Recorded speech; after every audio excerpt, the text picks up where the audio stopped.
Story 1. Since she was a little girl, Elise had been captivated by the raw beauty of nature.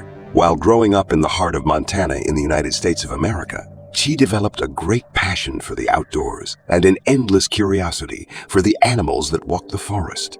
When she was a youngster, she would spend hours upon hours reading books about animals, enthralled by the tales of great hunters who trekked the harsh terrains in search of their prey. She developed a passion of hunting at an early age and eagerly anticipated the day she would be able to get her hunting license. When Elise was just 17 years old, her desire was realized. She now holds the record for being one of Montana's youngest hunters to get a hunting license. However, unlike other hunters, Elise did not have a broad range of wildlife in mind. She was more interested in black bears. Her fascination with black bears sprang from their silky, midnight-colored fur and enigmatic personalities. After researching their habits, developing her tracking skills, and becoming well-versed in their behavior, Elise was able to hunt black bears proficiently. Locals believe her to be one of the most proficient bear hunters due to her skill and dedication.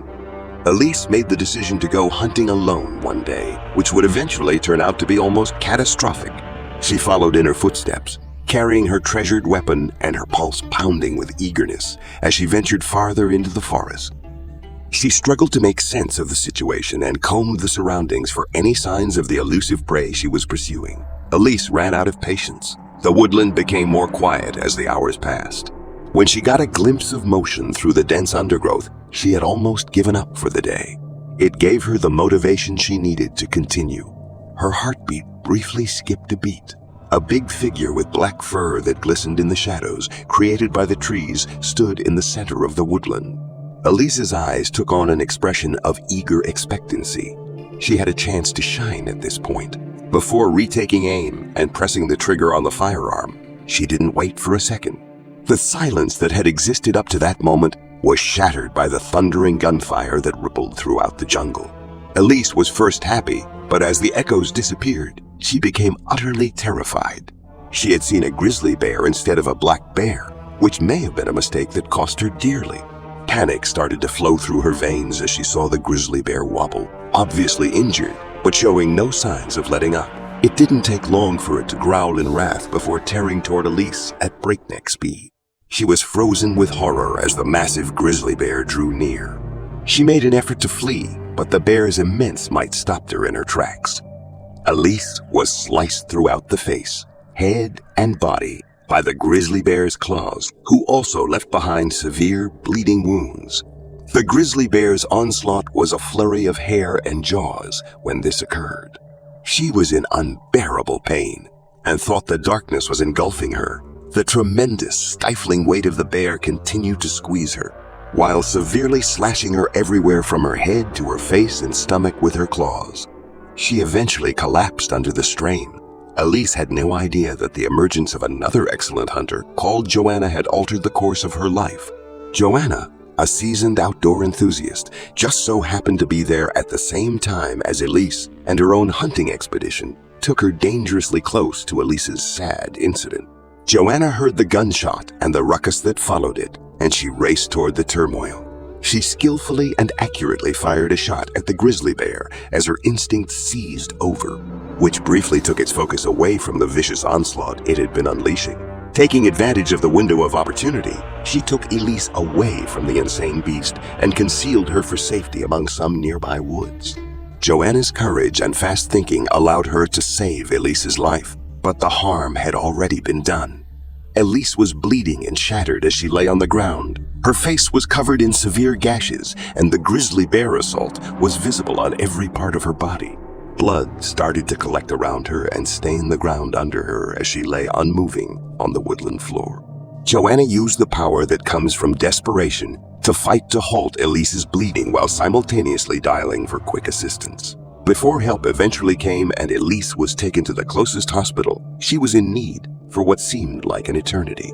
She would have a long and arduous path to rehabilitation. Elise endured a number of operations to rebuild her face and fix the fractures in her bones in the weeks that followed the assault, despite the challenging trip. She persevered through the demanding physical therapy sessions, which allowed her to gradually recover her strength and mobility. Throughout the difficult process of Elise's recuperation, Joanna stayed by her side, offering steadfast support and companionship. Due to their shared experiences, the two ladies developed an unshakable friendship with one another. With time, Elise's scars started to disappear, but even as the wounds started to fade, she couldn't shake the memory of that terrible day. She returned to the forest, but this time she wasn't there to hunt. Rather, she was there to support campaigns for environmental conservation and youth education. By using her own experience to highlight the value of moral hunting and the need of living in harmony with the environment, Elise changed herself into a champion for the creatures she had previously killed. She had a tremendous respect for life throughout her transition from hunter to survivor, and she developed a strong urge to defend the creatures she had formerly hunted. Elise's narrative of perseverance and restoration served as motivation for everyone around her, and a reminder that there is always cause for optimism. Story 2. Even when faced with unimaginable evil, Nathaniel always had a thirst for adventure. He was always looking for new places to go and found undiscovered gems all over the country. His quest for exploration led him to breathtaking landscapes and quaint communities, and each journey left him with priceless memories of the places he visited. Everywhere he went, he took his beloved pickup truck with him as a steady friend. The vehicle was a graduation present from his late mother, thus it had emotional worth that money could never replace. By the time Nathaniel was 25, he had saved enough money to buy a fancy automobile, but he chose to keep driving the pickup truck his late mother had given him as a gift. The faded blue paint on the car and the familiar scent of old leather reminded him of her love and support. He had a strong feeling of attachment to the vehicle since it had supported him in both good and terrible times, taking him to what seemed like an infinite number of places and creating a relationship that went well beyond material things. On a bright and sunny day, Nathaniel was busy getting ready for a vacation when he was surprised by something he hadn't expected to see. A grizzly bear was lounging in the truck bed back there. The bed was totally occupied by it due to its massive size, which caused Nathaniel's heart to miss a beat. He was frightened and gently made his way toward the thing, trying to scare it away. "Hey there, buddy," Nathaniel shouted, and there was a combination of wonder and worry in his comments. In an effort to wake the sleeping bear, he lightly tapped the side of the vehicle. The grizzly bear awoke with a sudden burst of activity, its eyes locking with Nathaniel's with a piercing intensity. Nathaniel was terrified as the bear rushed him after, leaping from the truck bed. He was going to experience the bear's fury. He was pushed to the ground by the assault's ferocity, and his body slammed onto the rough concrete underneath him. The bearish claws raked over Nathaniel's head, face, and neck, leaving deep lacerations and spurts of bright crimson blood. Despite his agonizing discomfort, Nathaniel battled to stay alert, and the surroundings started to blur. The blood on his garments and the floor underneath him discolored it. Time seemed to slow down for him as he struggled for his life, and his thoughts were a confused combination of horror and survival. Nathaniel was unaware that Charlie, his neighbor next door, had heard the ruckus and rushed over to investigate. Charlie opened his eyes for the first time to a terrible sight of violence and despair.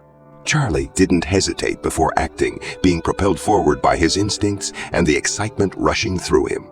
Charlie used any and all methods at his disposal to try to draw the grizzly bear's attention away from Nathaniel's damaged corpse. With a garden hose in hand, he blasted the bear with a forceful stream of water in an effort to frighten it away long enough for him to aid his wounded neighbor. After being slightly shocked by the abrupt assault, the bear immediately redirected its focus on Charlie. In a last-ditch attempt to protect Nathaniel and himself from the assailant, Charlie snatched his shovel from the ground and brandished it. With all of his power, he swung it, striking the bear's thick skin. Even though the hit did not greatly dissuade the bear, Charlie was able to earn a few crucial seconds. Charlie used the opportunity of this moment of peace to rush over to Nathaniel as he phoned 911 with shaking hands. The emergency medical technicians had been informed of the serious circumstance and were en route to provide assistance. Nathaniel's life hung in the balance with every second that passed due to the severity of his wounds and his body weakening more and more with each passing minute. The distant sound of sirens finally released the tension that had been hanging in the air. Nathaniel was immediately attended to by emergency personnel when an ambulance slammed to a stop right next to him. They labored non-stop to stabilize Nathaniel's condition, halt the blood flow, and get him ready for an emergency hospital transfer. All of these were successful for them. Nathaniel's mind was split between his suffering and the consoling knowledge that aid was on the way. This incident took place while the ambulance raced through the streets. A trail of devastation was left in its wake as the grizzly bear escaped into the bush after exacting its inexplicable act of retribution. And a neighborhood that stood as one in admiration for and concern for the brave young traveler. Nathaniel's body began the arduous process of healing from its wounds as the days grew into weeks. His face and neck were covered in scars, serving as a permanent reminder of the horrible event he had gone through, as well as a symbol of his fortitude and courage. Despite the fact that he still bore the physical and psychological scars of his trauma, Nathaniel found solace in the outpouring of love and support from his family, friends, and community. As a reminder of Nathaniel's unwavering attitude, his beloved pickup vehicle reappeared in front of him after being repaired and polished. The scars were still there, but he wore them as a badge of pride because they represented his unwavering will. Nathaniel swore solemnly that he would keep on traveling, accept the world that awaited him, and honor his late mother's memory by immersing yourself in new and interesting experiences. In this way, Nathaniel's trip proceeded, aided by a spirit of fortitude and the treasured memories carved inside the worn leather seats of his faithful vehicle. His message of perseverance, courage, and the unflinching strength of the human spirit in the face of unfathomable hardship touched listeners and motivated those who shared it. Story 3. Since then, Molly and Margot have always ridden a bicycle. Ever since Margot was a small child, Molly was the only one who took her on exciting bike rides, teaching her the rules of the road and instilling in her a passion for riding. At the age of 19, Margot became an experienced cyclist, and her mother Molly remained a devoted riding partner. For many weeks, the two had put in long hours in one of Wyoming's most stunning national parks. The untamed landscape and spectacular views were the ideal setting for their practice sessions. Together, they would bike through the splendor of nature, negotiating the twisting pathways, climbing the high hills, and enjoying the journey. One gorgeous day, while riding along a magnificent route, Margot and Molly made the decision to stop for a little breather. On the side of the road, hidden by big pine trees, they found a peaceful area. They came to a halt, got off their bikes, and went over to a little piece of grass. There, they sat down, drank from their water bottles, and took in the tranquility of the place.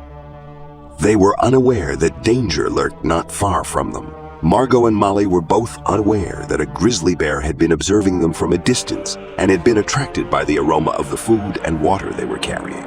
Grizzlies often flee from people when they come into touch with them. However, this time the bear's behavior was contrary to what may be expected of it. Margot felt Molly's efforts to comfort her. The bear moved methodically toward us. She replied, "Don't worry, dear."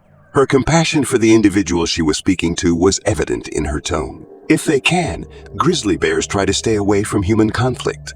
There won't be any issues at all. Nevertheless, fate had other plans for them.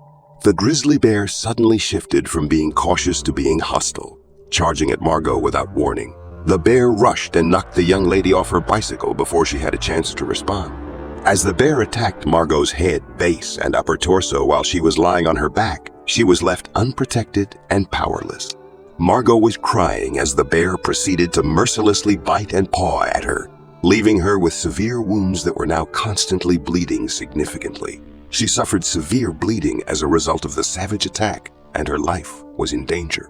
While seeking for a method to rescue her kid, Molly struggled against her crippling anxiety. In a desperate effort to rescue Margot, she summoned her bravery and rushed the bear. She managed to climb the bear and hit it in the head with a nearby rock. The bear, however, stepped up its assault and retaliated with even more power instead of backing off. The bear bit and clawed at Molly, causing bruises and scratches. Throughout this horrifying experience, a ray of hope began to emerge. An experienced biker named Gunner just so happened to be on the scene at the appropriate time. He swiftly got into his rucksack and removed a canister of bear spray after seeing the ferocious assault. Gunner then used it to protect the other two as well as himself. Without hesitation, he sprayed the grizzly bear with the strong repellent, causing the creature to flee. After the struggle, Margot and Molly were left bleeding and bruised, but still alive. Gunnar hurried over to help them as his heart was racing with worry. He made a call for help on his cell phone and then gave the best first aid he could. He achieved this by comforting them and administering pressure to their wounds. Soon after, quickly reacting emergency personnel took Margot and Molly to the nearest hospital. The medical team worked really hard to stabilize them by assessing the severity of their wounds and giving them the proper care. Even though their wounds finally healed, the scars they carried as a result of their struggle together remained on them. The incident reinforced their mother-daughter bond, which is evidence of their unwavering love for one another and their will to overcome hardship